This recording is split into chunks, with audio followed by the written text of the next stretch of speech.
आङो जोंनि लाइमोन दैदेनगिरि बर' हारिनि सासे जोबोद गोख्रों दैदेनगिरि दिपेन बर' बिथांनि जोङो बेवहाय जि नमिनेशन फर्म फाइल खालामबाय दा बेवहाय आं बिथांनो गिबियावनो हामलायनाय बावो थांनाय समाव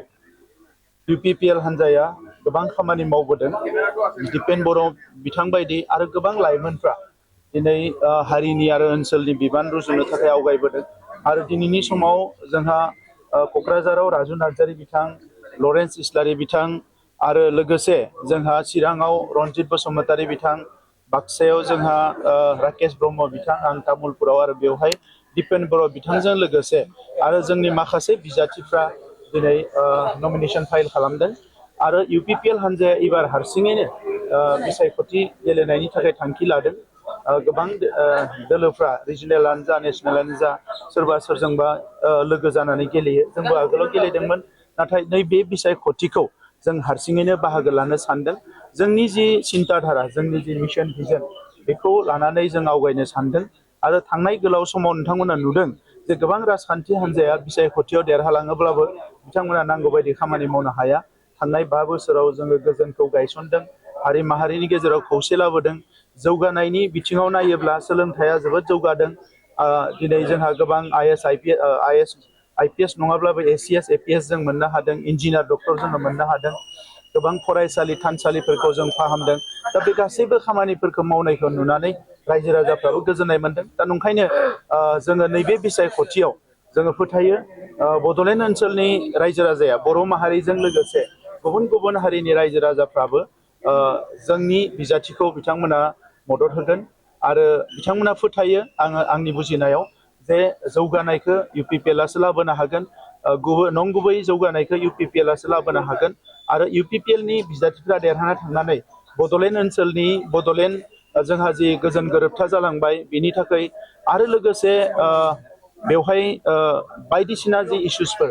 जोंनि हारिनि एबा गुबुन हारिनि गोग्लैसोनानै थानाय बेखौ जोंनि गासैबो दैदेनगिरिफ्रा बुजियो मानोना मोनसे संग्रामनिफ्राय फैनाय दा नंखायनो जोङो एसेमब्लियाव थांनानै बे गासैबो जेंनाफोरखौ सुस्रांनो थाखाय खामानि मावनो हागोन आरो दा UPPLआ जों काउन्सिलाव दङ अपोजिसन हिसाबै जोङो एसेमब्लियाव फैगोन आरो दिल्लीयावबो जोंहा MP दङ दा नंखायनो भारतनि पार्लियामेन्टारि सिस्टेमाव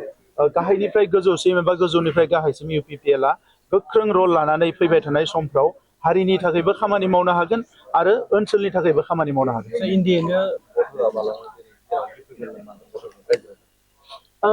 बे रायजो राजाफोरनिसो गोसो NDA होननाय बा इन्डिया होननाय फिक्स रायजोफोरनि मेलेमा नङा बियो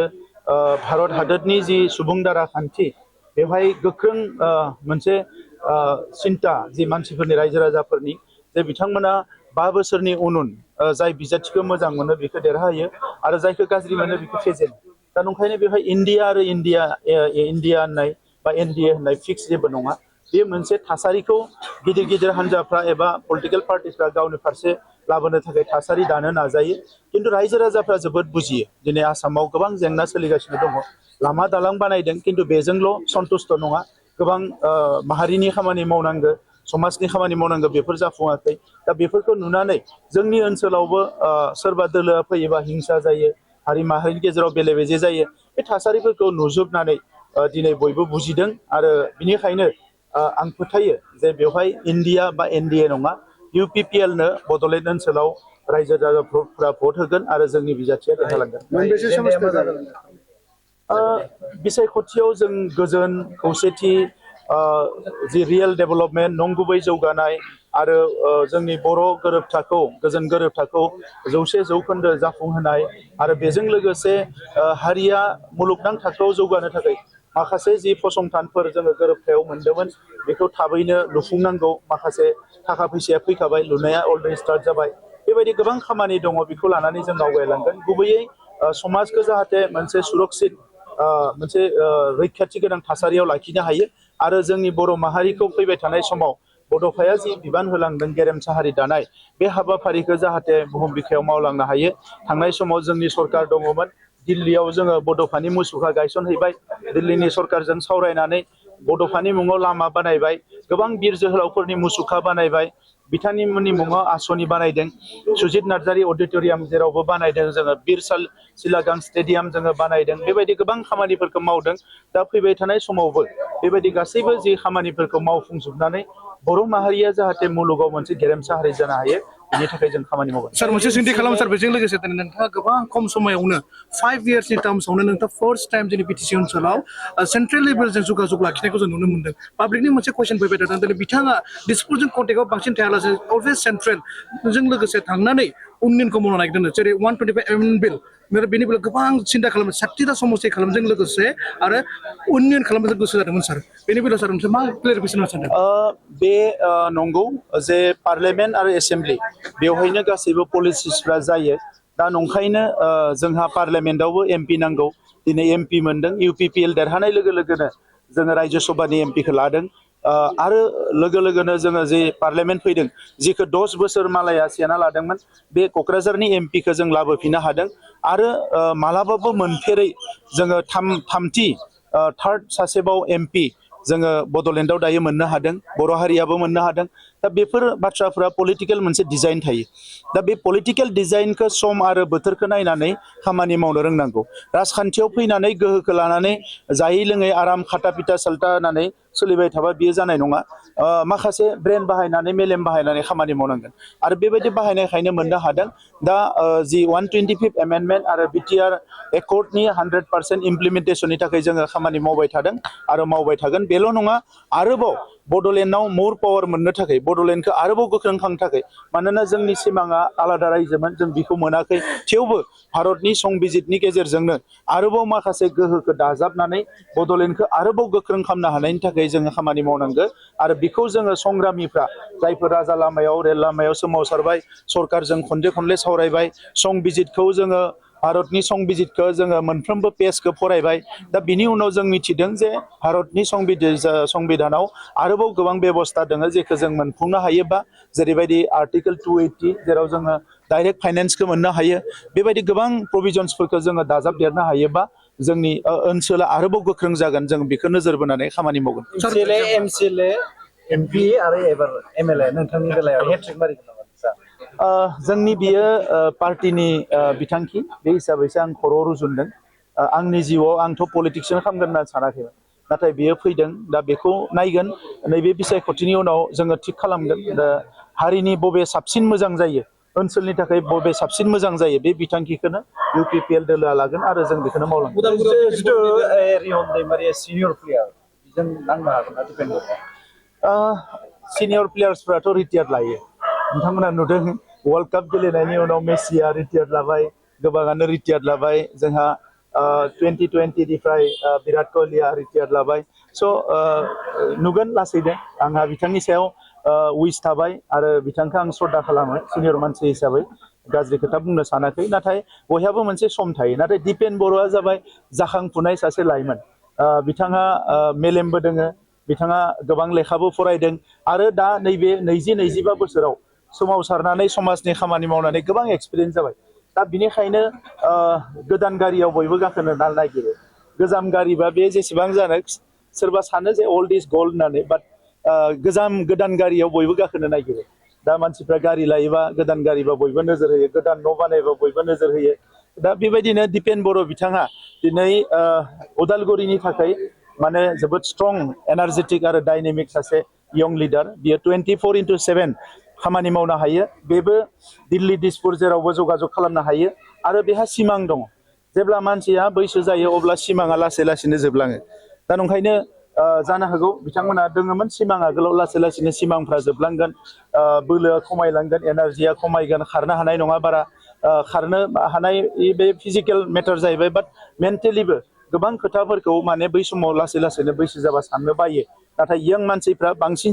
सानो दा नंखायनो उदालगुरिया जोबोद मोनसे मोजां खाबु मोनदों आरो बे खाबुखौ लानानै दिपेन बर' बिथांखौ आंथ' बुजियो दा बर' हारिजों लोगोसे गुबुन हारिफ्राबो गोबां भट होनो ओंखारदों आरो दिपेन बर' बिथांखौ गोबां भटआव देरहाहोगोन आं बेखौ फोथायो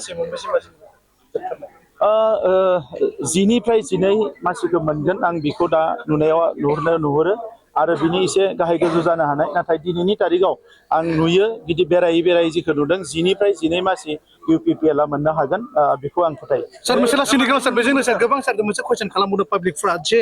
प्रमद बर' बिथां थानाय समाव बिथाङा गोबां मावबावगौमोन गोसोआव माने आं मा थालांदों होनना बुंदों सार ससियेल मिडियानि गेजेरजों नङा पाब्लिकफोरनि मोनसे फिडबेक फैदों जे बिथाङा सानसे समाव जेब्ला CM जादोंमोन मावनो नागिरदोंब्लाबो बिथाङा बेसारा गुबुनजों गाबथे जादों होनना बुंदों थिग बेबायदिनो एलेन्स थानाय समाव एलेन्सआ गाबथेदों होनना बुंदों सार नंगौ नामा सार बे खोथाया डाइरेक्टलि गाबथेयाखैब्लाबो बेवहाय माखासे सर्टेज दङ पावारनि माखासे लिमिटेसन दङ दा बेफोरखौ जोङो मावजोबनो हाया बिनि थाखायनो गोहो नांबावगौ मानोना दा जों नेशनेल पलिसिफोरखौ नायोबा दिनै भारतनि बाजेटआ 50 लाख करोड़ जाबाय आसामनि बाजेटआ 6 लाख करोड़ जाबाय दा बड'लेण्डआव जुदि 1000 करोड़जोंनो खामानि मावनांगौ जायोबा जेराव प्राय 9000 स्क्वायर किलोमिटार आरो बड'लेण्डआव 35 लाख पपुलेसन दङ नर्थ इस्टनि स्टेट्सफोरखौ नायोबा त्रिपुरायाव 36 लाख पपुलेसन दङ आरो बिसोरो फाइनेन्स कमिसननिफ्राय नंथाराबाबो 5 बोसोराव बिसोरो 50 कोटी मोनो मेघालयआव 29 लाख पपुलेसन दङ बिथांमोना नंथाराबाबो 5 बोसोराव 30 रोजा कोटी रां मोनो दा बे बिथांमोना जे 50 रोजा कोटी त्रिपुराया मोनो 30 रोजा कोटी मेघालया मोनो दिनै सिक्किम बायदि मोनसे फिसा रायजो बिसोरबो गोबां प्लेनिं कमिसननि फैसाफोरखौ फाइनेन्स कमिसननिफ्राय मोनो दा बड'लेण्डआव बेफोरो दाबो जायाखै दा नंखायनो जोङो बेफोर बिथिंफोरखौ बावैसो जालांनाय जि जोंनि 16 फाइनेन्स कमिसन बेवहाय आरो 7 फाइनेन्स कमिसन जि जानो थांगासिनो दङ बेफोराव जोङो बे प्रेजेन्टेसनफोरखौ होदों अलरेडि जों सरकाराव थानाय समाव दा लासै लासैनो बेफोरो इमप्लिमेन्ट जायोब्ला अब्ला बड'लेण्डआ आरोबाव मोजां खामानि मावनो हागोन आङो गोबां फाउन्डेसन भिजनफोरखौ बानायदों गोबां मिशनफोरखौ बानायदों बे भिजन मिशनफोरखौ लानानै स्किमफोरखौ लानानै जिखिनि फ्लेगशिप प्रग्रामफोरखौ लानानै उनाव मावबावनो हागोन आं फोथायो जे दानि जि दोलोआ बेखौ मावफुंनो हानाय नङा मानोना बिथांमोननि बेयो सिन्था नङा आरो बे जोंनिसो सिन्था दा नंखायनो इयुनाव जों सरकारखौ दाफिननानै बे खामानिफोरखौ आरोबाव गोख्रोङै मावलांगोन होननानै आं फोथायो बिलाइ गोराना सिरिखायो बोथोराव आरो बिलाइ गोदान हमो दा दोलो नागारदों दोलोआव हाबदों बे थांलाय फैलाया जाखायो दा बियो मानसिनि मेलेमा मालाबाबो फिक्स नङा जेखौ नों गुफुर होननानै सानदों सोरबा गोसोम सानदों जेखौ नों गोसोम सानदों सोरबा गुफुर सानदों दा मानसिफ्रा थाइसे जायगायावनो थाबाय थानानै मोजां मोना दा नंखायनो गिदिंबाय थायो ना नांखायाबो बांद्राय बजासो जागोन नोंथांनो जुदि जानोबो हायै नोंथाङा जेबो खालामनो हायै